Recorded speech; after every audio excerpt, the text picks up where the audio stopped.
فجرا جئت بعد العسر يسرا ربنا أعلاك قدرا يا إمام الأنبياء. Mana o'quvchilar, sizlar bilan muborak Ramazon oyini ham o'z yakuniga yetkazdik. Qo'ldan kelgancha mana amallarni qildik, ilmlarni o'rgandik. Mana bir oy davomida sizlar bilan o'sha savol-javob Ramazon challenge'ini ham o'tkazdik. Va bugun mana yakuniga yetdi. Demak, Ramazon challenge'imiz bugun yakunida sizlar bilan o'sha o'rinlar ketma-ketligida, demak, o'z hadyalarimizni berishni boshlaymiz. Demak, bizda 5-o'rin Nuriddinga nasib qildi. Qarshida. Demak, bizda asosan shayximizning kitoblari, iymon kitobi o'qishni juda ham tavsiya qilaman hammaga. Islomga bag'ishlangan umr, bu ham shayximiz haqida yozilgan kitob. Yana bir bor tabriklaymiz. Keyingi Ramazon oylarida ham birga ko'rishishlik nasib qilsin, shunaqa tadbirlar o'tkazishni nasib qilsin. Keyingi, ya'ni 4-o'rinimiz Madinaga nasib qildi. Tabriklaymiz.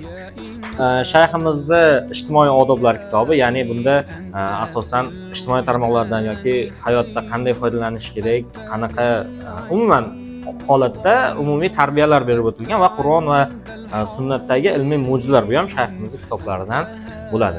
Tabriklaymiz. Keyingi Ramazon oylarida yana ko'rishishlik nasib qilsin. Uzoq kutilgan o'rinlar, ya'ni 3-chi, 2-chi va 1-o'rinlar. Bu o'rinlarga erishish oson bo'lmadi, juda ham shiddatli bahslar ketdi va bizda 3-o'rinni juda katta mehnat bilan Risolat qo'lga kiritdi. Tabriklaymiz. Bunda ham mana shayximizni islom tarixi kitoblari, bunda ham juda ko'p bilimlar berib o'tib ketilgan. O'qib, yanada ilmimizni oshiramiz degan umidamiz. Rahmat kattajon.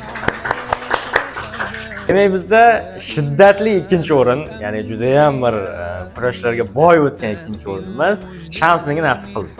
Tabriklaymiz.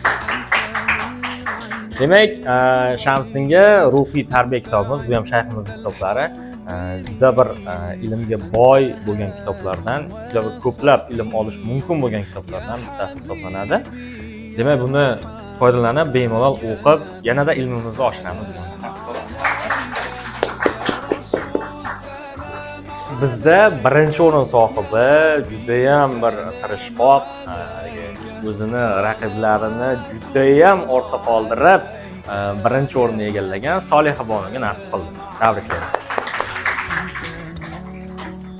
Demak, Soliha Bonuga Saodat asri qissalari, demak, juda bir ajoyib tarixiy islom tarixining rivojlanishidan tortib o'sha to yangi davrgacha bo'lgan holatni o'z ichiga olgan.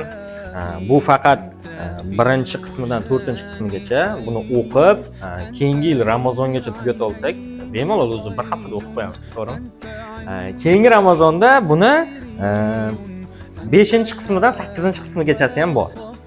Uni ham demak sovg'a qilamiz va o'shanda kitoblar to'plami to'liq holatda bo'ladi. Tabriklaymiz. Demak, ilmimiz yana ham bu darajada oshishini tilab qolamiz. Rahmat. So'nggi so'z o'rnida shuni aytamizki, yosh bolalar Ramazon oyini qanchalik kutgani singari biz ham Ramazon oyini shunchalik kutadigan darajaga chiqishni nasib qilsin. Ya'niki har Ramazon oyida shunaqa tadbirlar, shunaqa bir ilmiy bahslar, shunaqa bir savol-javoblar qilish, yana ham keyingi Ramazon oylarida ham nasib qilsin hammamizga. Keyingi Ramazon oylarida ham demak barchamiz 11-sinflarimiz talaba maqomida, kichkina o'quvchilarimiz demak sertifikatlari bilan bizni oldimizga kelishingizni nasib qilsin. Keyingi Ramazon oylarigacha barchamizni sog'-salomat uchrashlik yana nasib qilishini tilab qolamiz. Hammaga rahmat. Demak, Ramazon challenge'imiz o'z nihoyasiga yetdi. Ya habibi ya Muhammad ya nabiy salam